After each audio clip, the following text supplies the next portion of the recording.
Hi, I'm Tony, and we're here this week working on a basement remodel. We already have the walls framed out and insulated, and now we're ready for drywall. Drywall is a great DIY skill to learn and might even help save you money on a future remodel. Today I'll show you the basics of installing drywall. I'll cover choosing materials, hanging the sheets, and how to finish the job for a professional, smooth look. As with any project, always check your local building codes. And if you do need help with any part of the project, contact a pro.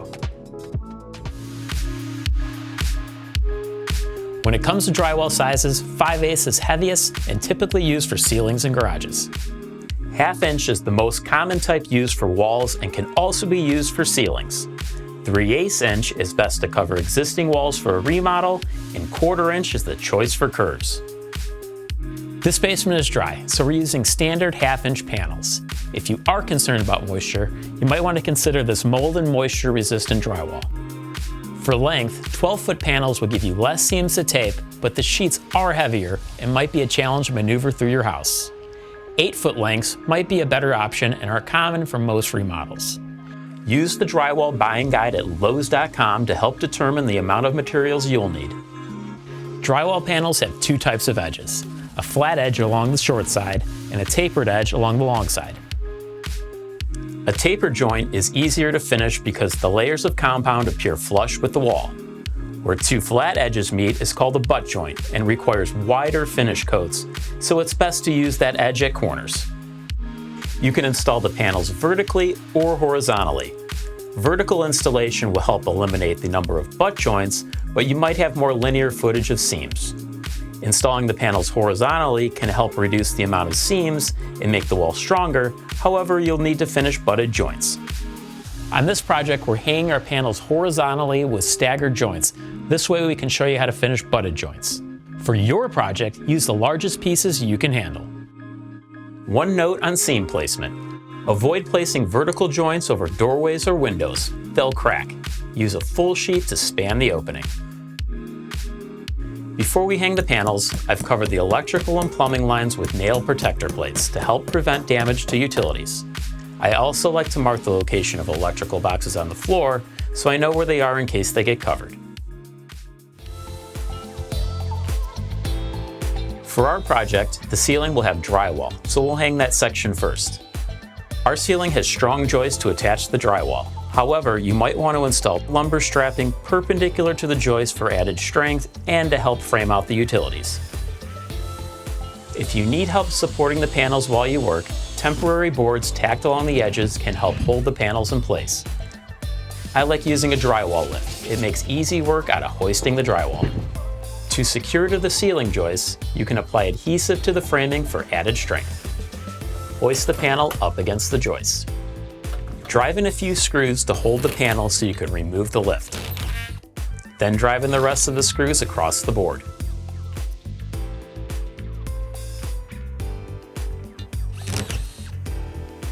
Screws should be set a little below the surface, about 3/8 inches from the edge and 12 inches apart within the field. We'll start the next row to help keep the sheets lined up and use a 1/2 sheet to stagger the joints. To cut the drywall, score the front side with a knife and T-square, snap it, then cut the paper backing. It's a good idea to smooth the rough edges with a rasp. Continue installing the ceiling panels. A T-square is handy to mark joist locations on the panels. Remember to stagger the joints and correctly space the screws. We've mapped out our light boxes before installation. I've transferred those measurements onto the drywall and cut them out with a hole saw made for lights. Holes can be cut out before or after mudding. Now with our ceiling in place, we can start hanging our walls. We're going to start with the top row. We have an outlet behind our first sheet. For electrical boxes, measure to the center of the box and transfer to the drywall sheet, but don't cut just yet. Next, I'm going to apply adhesive to the studs. Hold the first sheet horizontal against the ceiling and corner and drive a few screws just to hold it. it's best to have the vertical edges attached to studs. Now we'll measure and cut the next piece, and we'll make it about 1/4 inch short. You don't want to force it into place. Then position the piece and drive in a few screws to hold it. Now I'm going to cut around the electrical boxes with this rotary tool. I'll drive the bit through the mark and guide it to the right until it stops. That's the side of the box. Now I'll jump the bit to the outer edge of the box and guide it around the outside in a counterclockwise direction. Then continue driving the 1¼ inch drywall screws. Remember, the screw head should sit just below the paper. Here's a tip. Drywall screw guns make this happen every time with variable depth settings. Hold it with your palm behind the motor for more control. You can also use a special drywall bit that works with regular drills. Space the screws about 16 inches apart on the walls, keep them at least 3/8 of an inch from the edge. For the bottom row, cut the panels to fit if needed. Place the cut edge near the floor so you get a tapered seam in the middle. Hold the panels in place using a foot lift to keep them about 1/2 inch up off the floor. And drive in screws to hold them. This gap at the floor will help prevent damage from water or movement. To cut out windows and doors, hang the top row of drywall and cut the excess with a rotary tool or saw. Then hang the bottom panels and cut the excess. For inside corners, don't force the pieces tight together. For outside corners, let the panel overhang the corner and cut the excess as usual. You can also do this step after the adjacent panel is in place.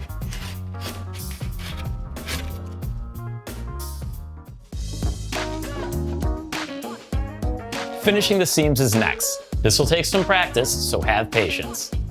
The process is to tape over the joints and cover with several coats of compound, feathering out each layer to create a more uniform surface. You can use adhesive back mesh tape or traditional paper tape, which is what we're using. You have several choices for the joint compound, including all-purpose and quick-set easy sand. Your choice might depend on the project size and skill level. All-purpose, as the name states, is a great all-around product that can be used for filling, taping, and covering. But it's a little harder to sand than other products. We're going to start with all-purpose, then switch to this +3 for the rest of the coats because it's easier to sand. Joint compounds come as dry mix or pre-mixed, but you might still want to add a little water. Mix according to the directions. The consistency should be similar to batter. And regarding knife type, blue steel is more flexible, stainless steel is more rigid but is less prone to rust. The order of how you finish is really up to you. For us, we'll tackle the butt joints, tapered seams, inside corners, outside corners, then fasteners. I'm going to start on the ceiling. To tape a butt joint, apply the compound with a 6-inch knife. Then embed the tape. Now smooth it out with the knife. And it's okay if it overlaps the tapered seam just a little bit. For the first coat, the goal is just to get the tape embedded into the mud. We'll use paper tape on all our seams.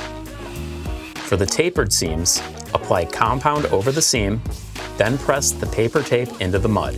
Again, smooth over the tape with the knife to completely embed it, then remove any excess mud. Now the inside corners. Here's a tip for new drywall against existing painted walls. Where the new drywall meets the existing wall, I've sanded the paint so the compound will stick better. Now apply the joint compound on each side of the joint. Crease the paper tape along the center line and press it into place with your fingers. Next, run your knife carefully down one side, then run it down the other side. But just be careful not to cut the tape.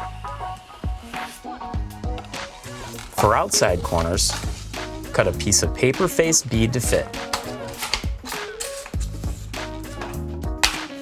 Apply a layer of compound to the corner and press the bead into place with your fingers. Then run your knife over the bead to ensure it's embedded into the mud and remove any excess compound. To cover the fasteners, apply mud in one direction, then make a quick swipe from the opposite direction. The first coat doesn't have to be perfect, just don't leave any excess. Let it dry for about 24 hours.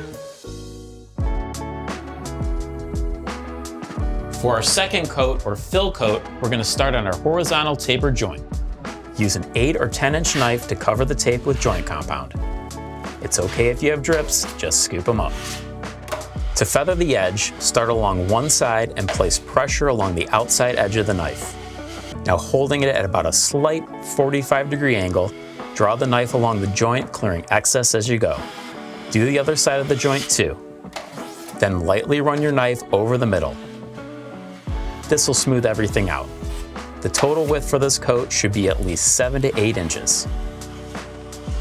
Take your time, it'll take practice and patience if you're a beginner. Next, cover the butted seams. Apply compound along each edge of the tape, then feather the outside edge. This technique doesn't require completely covering the tape on this coat. This coat will be about 14 to 16 inches wide. For our inside corner, we're only going to do one side using our 6-inch knife. We'll come back and do the other side on our next coat. For outside corners, use the corner of the bead as a guide and apply the compound to both sides with an 8 or 10-inch knife, feathering out past the previous coat. Then cover the fasteners again. Let this fill coat dry for 24 hours. Before applying the finish coat, remove any dried excess or lightly sand the joints with a sanding block if necessary. Vacuum sanders or wet sponges reduce the amount of dust. Here's a tip: use a dust bag inside your vacuum to help keep the filter cleaner. For the finish coat, do your best not to leave any tool marks in the compound. Apply joint compound to the tapered joints with a 12-inch knife. The edges should be feathered out about 2 inches beyond the previous coat. On the butt joints, apply compound over the tape, feather the edges, and remove the excess over the middle. On the inside corners, apply compound to the side that you haven't coated yet. For outside corners, check with your knife to see if another coat is necessary. It might be good as is. Now let it all dry for 24 hours and lightly sand again. A work light can be helpful to find high spots or imperfections in the dried compound. For a smooth skim coat, roll on a thin down finish compound over a 4-foot section. Then use a 12-inch knife to remove the excess compound. A skim coat is not always necessary, but can be helpful for walls that get a lot of light. Sand after the compound dries. After the walls are finished, apply a special drywall primer sealer. Once it's dry, you're ready to paint. Installing drywall may seem daunting, but with the right tools, technique, and a little patience, you'll soon have the confidence to tackle more advanced projects around the house. Thanks for watching. Remember to click that subscribe button and let us know in the comments what other types of projects you'd like to see from Lowe's.